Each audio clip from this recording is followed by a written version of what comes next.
जनाब मुशर्रफ हुसैन महज़र साहब हैं, जी जी। उन्होंने इसी मौजू पर उनसे गुफ्तगू की है। आइए हम उसको सुनते हैं। बहुत ही मुमताज़ शायर मुशर्रफ हुसैन महज़र साहिब से, जिनका अदबी कद काफ़ी बुलंद है और हमें बहुत फ़ख्र है।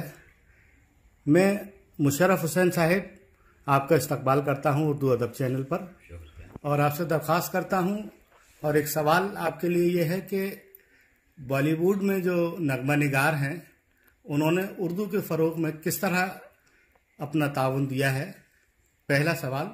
और दूसरी बात इसके साथ ये जुड़ी हुई है कि क्या उनके तख्लीक करदा गीत जो हैं उनको अदबी हैसियत हासिल है, और अगर अदबी हैसियत हासिल है तो किस दर्जा उनकी तख्लीकात अदबी मुकाम रखती हैं। बहुत बहुत शुक्रिया डॉक्टर साहिब। सबसे पहले तो मैं उर्दू अदब चैनल को मुबारकबाद पेश करता हूँ कि जो उन्होंने एक बीड़ा उठा रखा है और इस हद तक के वो उर्दू के फ़रोग़ के लिए जो काम कर रहे हैं, वो एक जुनूनी कैफियत उन पर तारी है। ऐसा महसूस होता है कि वो जुनूनी हद तक उर्दू को फ़रोग़ देना चाहते हैं, जिसमें उनके जितने भी जुमला अरकान हैं, मीम खालिद अंसारी साहब हों, डॉक्टर कमाल अहमद साहब हों, एम खुर्शीद खान साहिब हों, सब मुबारकबाद के मुस्तहिक़ हैं, क्योंकि ऐसे आज के इस उर्दू कुछ दौर में ये लोग उर्दू का एक परचम बुलंद किए हुए हैं और हमें इनकी सताइश करनी चाहिए। मैं इन सभी हजरात को और इनके तमाम और जो जितने भी मेंबर्स हैं सभी को मुबारकबाद। बहुत शुक्रिया आपका। और जैसा कि आपने कहा कि इनकी जो खिदमात हैं, तो मैं तो इसमें ये मानता हूँ कि जो हमारी फिल्म इंडस्ट्रीज़ है, जिसको बॉलीवुड कहा जाता है, उन्होंने उर्दू के लिए बहुत कुछ किया है। क्योंकि एक आम ज़बान में जो फिल्में हमारी होती हैं, जाहिर सी बात है वो आम ज़बान में होती हैं ताकि आम लोगों के लिए बनाई जाती हैं। वो तो आम लोग जिसको समझ सकते हैं। जो दीगर शोराई कराम हैं हमारे, जो खालिस अदबी शोराई कराम होते हैं, वो जो शायरी करती हैं वो इससे अलग शायरी है। और जो फिल्मी शायरी है वो अलग शायरी है, क्योंकि फिल्मी शायरी आसान ज़बान में की जाती है, जो कि हमारे आम बिल्कुल जो देहाती हमारा सामी है या नाजरीन है या बिल्कुल बगैर पढ़े लिखे लोग हैं, वो सब तक उनको बात पहुंचानी होती है। तो वो बहुत ही आसान और सहल मुमतना में शायरी करते हैं। तो उनका भी मैं समझता हूँ जितना और दीगर जो शोराई मोतबर शोराई कराम हैं, जो जैसे कि गालिब साहब हैं या अल्लामा इकबाल हैं या मीर हैं, दर्द हैं, सौदा हैं, ज़ौक़ हैं, इनकी शायरी अपना एक अलग वक़ार और इफ्तिखार लिए हुए है। और इस दौर के भी जो शोराई कराम हैं उनकी भी शायरी, लेकिन जो शोराई कराम खालिसतन फिल्मी शायरी करते हैं, वो शायर हों, मजाज हों या शकील बदायूनी हों या जावेद अख्तर हों, कैफ़ी आज़मी ने भी बहुत की। तो इन लोगों ने एक आम ज़बान में शायरी की, तो उन्होंने एक उर्दू के पैगाम को एक आम लोगों तक पहुंचाया। तो लिहाजा मैं इसके लिए, लोग कहते हैं कि नहीं साहब उर्दू उन्होंने फ़रोग़ नहीं किया उर्दू का, तो उर्दू का उससे बहुत फ़रोग़ हुआ है। क्योंकि आम बोलचाल की ज़बान लोगों की, आज देखें हम जिस भारत में रहते हैं उसमें अगर हम जो लोग उर्दू से लाबलद हैं, जो उर्दू नहीं जानते हैं, वो भी जो उनकी गुफ्तगू होती है तो उसमें 50 से 60% उर्दू की बातें होती हैं। वो सिर्फ यही वजह है कि वो शायरी जो हमारी फिल्मों में जो शायरी हुई और उन्होंने आसान ज़बान को इस्तेमाल किया।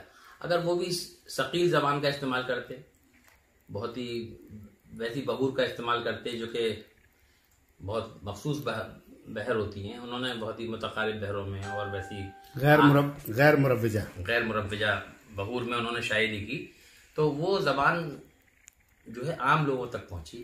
तो लिहाजा उनका एक अलग, जाहिर सी बात है, उनका बहुत बड़ा अमल दखल रहा है या योगदान भी कह सकते हैं हम, हिंदी का लफ्ज़ अगर इस्तेमाल करें। गोया कि यूँ कहा जाए कि जो फिल्मी शोराए कराम हैं उन्होंने शायरी की है, उसमें हलावत, मौजूनियत और ऐसी मौसीकी उसके अंदर भर के रखी हुई है जो जब आदमी सुनता है तो दिल दादा हो जाता है। बिल्कुल बिल्कुल सही कहा आपने। जो लफ्ज़ में नहीं आ रहे थे वो आपने अपने ज़बान से अदा कर दिए।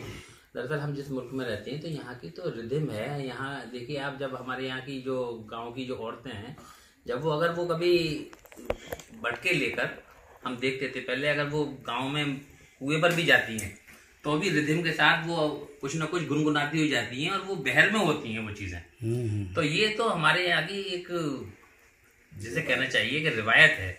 यहाँ औरतें भी शेर कहती हैं हमारे यहाँ, और वही ज़बान है। वो शायरों ने, जो फिल्मी शायर थे, हालांकि जो हमारे असातिज़ा इकराम में बहुत से लोग उससे इख्तिलाफ भी रखते हैं, लेकिन मैं कम से कम एक छोटा सा अतराता उर्दू का तालिब इल्म होने के नाते मैं इससे इख्तिलाफ नहीं रखता हूँ और ये बहुत अच्छी शायरी है।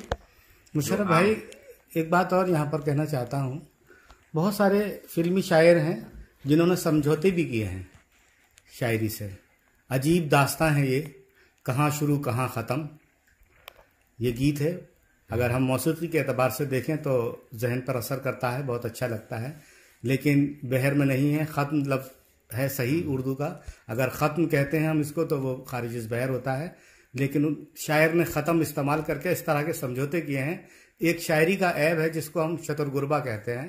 कहीं तो शायर तुम कह के बात करता है अपने महबूब से फिल्मी दुनिया में, और कहीं तू कहकर बात करता है। तो इस तरह की खामियां को नज़रअंदाज करते हुए हम ऐसे शुराए कराम का भी आपसे चाहेंगे कि जिक्र करें आप, जैसे साहिर लुधियानवी हैं या बदायूं के एक बेहतरीन शायर जिनको शकील बदायूं के नाम से जाना जाता है, उनके बारे में भी कोई बात आपने कहा कि अजीब दास्तां है ये, कहाँ शुरू कहाँ खत्म, तो ये शुरू भी नहीं आ रहा है बहर में और खत्म भी नहीं आ रहा है। ऐसी बात वो भी गलत फंसी है, तो शुरू वो आता ही नहीं है, एंड भी नहीं आता। तो लिहाजा शायर ने जो कहा है वो उसके तो खिलाफ है ये। शायरी जो है वो जो उसका अरूज है और जो उसका मीटर है उसके बिल्कुल बरक्स है ये। क्योंकि अगर वो शुरू पूरा कहेगा या खत्म कहेगा तो जो आम हमारी जबान है, जो देहात में सबसे ज्यादा हमारे यहाँ लोग बसते हैं 70 से 80% लोग, तो वो उर्दू से लाबलद है। तो वो कम से कम अगर वो खत्म या खत्म पे हम इसमें बहस लगे रहेंगे तो फिर वो हमारे यहाँ कुछ भी नहीं सीख पाएंगे वो। तो ये हमें दकियानूसी जो बातें हैं इनको खत्म करते हुए, अगर जो गलतुल अवाम फसी, अगर लोगों ने कुछ राइज कर दिए हैं अल्फाज, तो उनका हमें वेलकम करना चाहिए, इस्तकबाल करना चाहिए ऐसे अल्फाज का। यानी कि हमें कुशादा जहन रखना होगा। बिल्कुल। अभी आप सुन रहे थे मोहतरम जनाब मुशर्रफ हुसैन महज़र साहब को, जो फिल्मों में उर्दू की तरक्की के हवाले से